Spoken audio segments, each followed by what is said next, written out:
Think truffles and nudge nuggets. Tools to revolutionize your agency and creativity by Charles Hale. It's time to dig deeper. Think onward, fuel your creative energy.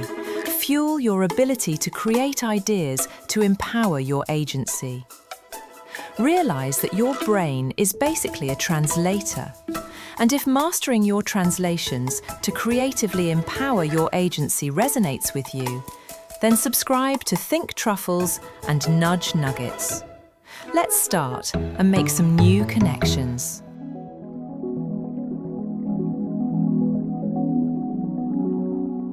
Welcome to episode 2, your one super skill that deserves more attention. Let's tune into the one super skill that you already possess. A skill that is in fact a powerful thinking skill, possible of creating new situations, states and futures. In the first episode I mentioned 2 primary brain functions related to thinking: translating and prediction. Translating, analyzing the signals you encounter through your thinking system, creating your perception, and predicting of scenarios, first of how they may affect you, and then how they may affect your surroundings. Both rely on your imagination, and that's your super skill. Does this mean that everything you encounter, witness, isn't real? Everything is real, of course, in relation to your translation, your perception, based on your beliefs and accepted truths. This simply means that realities differ, on a micro level per person and on a macro level per culture. Okay, laws, rules, etiquettes, agreements, beliefs, norms that have been defined by individuals, communities, societies and authorities have intentionally and unintentionally limited your imagination and therefore acting over time. But no worries, your brain remains capable of unlimited thinking. It just needs a little bit of a rewiring. So maybe that limitation may feel uncomfortable at first, but it's actually quite logical. The same applies to me. My thinking has been conditioned too. We are all conditioned. A question: do you agree or disagree? And how does your opinion make you feel? Does it make you feel sad, mad, deflated, powerless, or rebellious, motivated, awakened, energized to do something about it? The fact that you can have a different opinion paired with a different emotion proves that your thinking is conditioned. Just think back to your childhood, when your mind was largely unrestricted. The white wall was a canvas. There was no getting dirty, just playing, experimenting and having fun. A puddle was not getting wet, but it was a puddle of joy. You actually could create different realities, other worlds with your toys. All within your mind. Your thinking and imagination made everything possible in your mind, unhindered by etiquettes, logic, rules, accustomed ways and opinions. Does your mind still allow you that kind of freedom? Of course it doesn't. It doesn't allow you to pick up a marker and start drawing, writing on a perfectly white painted wall at your friend's place, drawing a heart and writing, "I love you" as my friend. That sounds silly, right? That's because you're an adult. To a child, not so much. To an adult, the expression doesn't, but the action does. A child's mind is not busy fitting in, but most adults' minds are.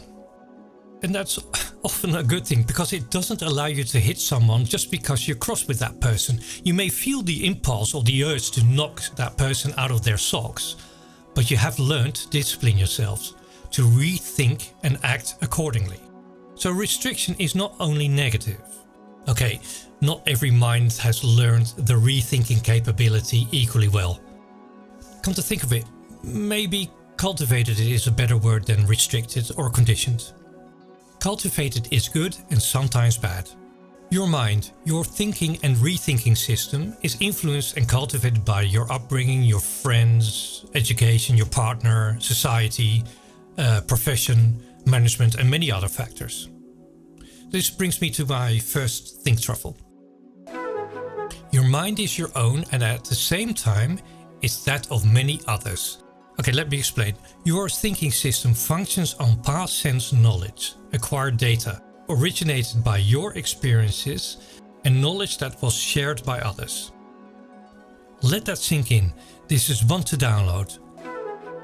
Your mind is your own and at the same time it's that of many others.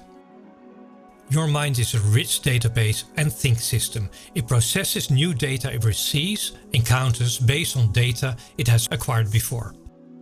You could say that your mind acts as an individual algorithm with own and shared aspects. Maybe that's why social media algorithms can be so addictive. They match and mirror yours, pulling you into a sort of a trance, make you dead scroll, because you know your spent time with them is their business model. So how to escape your cultivated mind? It actually starts with accepting that your thinking system runs largely on a conditioned algorithm shaped by past experiences and adopted knowledge, truths and beliefs from others. Which part dominates? I'll leave that up to you. Back to the main subject of this episode, your super skill, your imagination. Your imagination is truly yours. It's part of your identity and the skill behind or beneath creativity and visionary thinking. I will go deeper into visionary thinking in another episode. I promise that, because this is a very important skill too. Shit, I have so much to share with you after all my experiences and research as a personal and professional creative catalyst. Okay, if you're taking part in traffic or handling heavy machinery, I advise you not to do the next exercise. No, we're not going to meditate. But I am going to ask you to shift your attention to activate your imagination skill for a minute. Let everything go for a second. I'm going to ask you to let your imagination to run free. Like when you imagine winning the lottery. I'm pretty sure you've done that before. So let's do it again. Congratulations, your ticket has won the lottery. The tax-free millions are in your account. You are financially free. What are you going to do first?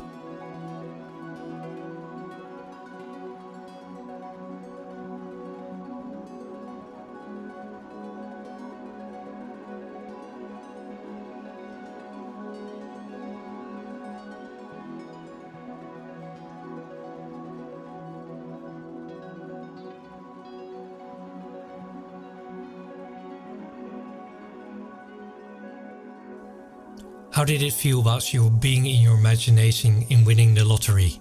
Limitless, right? The money wasn't there, but you probably felt it. You felt the freedom. But how did it feel after, as we call it, reality pulled you back? I pulled you back. Most likely an emotion related to lack of having. But were the emotions you felt during the imagination unreal? Of course not. They were real because your imagination has the power to make them real, to make you feel. But what are those emotions worth if they're not related or based on a long-term reality? A fair question for a logical mind. Logic keeps you aligned with culture, relationships, work, ethics, beliefs and adopted truths. I'm not suggesting you abandon these, no way. I'm just pointing out that these systems restrict your superpowers, the one that shapes your state of being and therefore your future paths, your imagining skill. When you consciously guide your imagination, turning it into a skill, you can actually change your state of being, and your state of being influences your trajectory towards near, middle and far futures. Yes, there's not one future, but many. You are on several paths towards many futures and your imagination is key to get you there. If you consciously work with your imagination, mastering it, turning it into a skill, you can change your perception, your action, your state and stage, the trajectory of the path you are on. Again, your imagination is your transformative skill. Want to literally transform a situation, state and stage into something else? Your imagination can literally do that. Your imagination is your transformative source. It can transform absolutely everything in and around you. But if you have programmed or conditioned yourself that your imagination is just a thought based on unrealistic thoughts, you're actually right and wrong. It depends on the conditions, in other words, restrictions you attach to your imagined situation. These make them possible, highly likely possible, likely possible, unlikely or highly unlikely possible. Notice that I didn't use the word impossible, the result impossible. That's because I work with possibilities. Because in relation to creativity, working with possibilities is really important to keep the creativity flowing. Maybe things are or seem impossible today, but who knows for sure that it won't be possible tomorrow or in the near or middle or far future. I leave things open so I can create with it when it becomes opportune. If you have just something to be impossible, it often stays impossible until someone else proves your perception to be wrong. This is a quote Henry Ford once said. Whether you think you can or you think you can't, you're right. I love this one. It's so true. This is why I work with possibilities. There is always a way.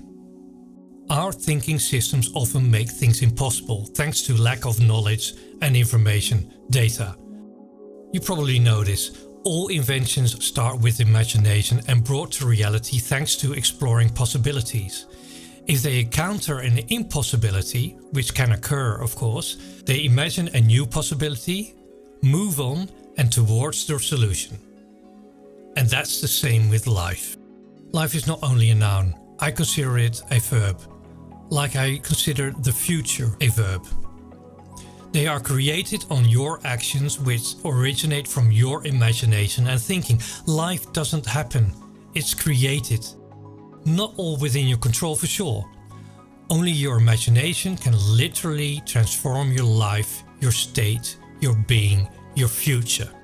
Life is mostly created through actions that originate in imagination and thinking. So my advice, stop thinking thoughts created by your imagination as fiction, if you did. Because your imagination triggers certain emotions, actions, which transform reality. Even when the imagined situation may seem as a very unlikely event, but it makes you feel good or confident about it, fuck your conviction and enjoy the feeling. You're actually creating a positive vibe which affects your surroundings. And if your imagination creates negative thoughts that result in negative feelings that often trigger bad actions, again, you are actually creating an altered reality. Realize that your imagination already creates realities, positive or negative. So which imagined state accompanied with related feelings moves you forward? Sounds like a stupid question, right? But not if you know that our brains are wired to predict what comes next, ruling out hazards that can inflict harm to our bodies. So it's wired to unconsciously think of negative scenarios to be able to avoid them. So, does this mean we are fucked? No, absolutely not. Not if you consciously use your superpower to alter your near, middle or far future. Your imagination is your most powerful transformative talent. Maybe restricted over time, but still fully present and able to imagine freely. The nudge nugget of this episode. You are a creative being with your superpower, imagination. Unleash it to service your creativity, agency and thus your future. Master your imagination. Turn it into a skill to shape your state and connected futures. In the next episode I will share some tools to help you do exactly that. And in the meantime, have fun with your imagination. Let it run free. Experiment with it.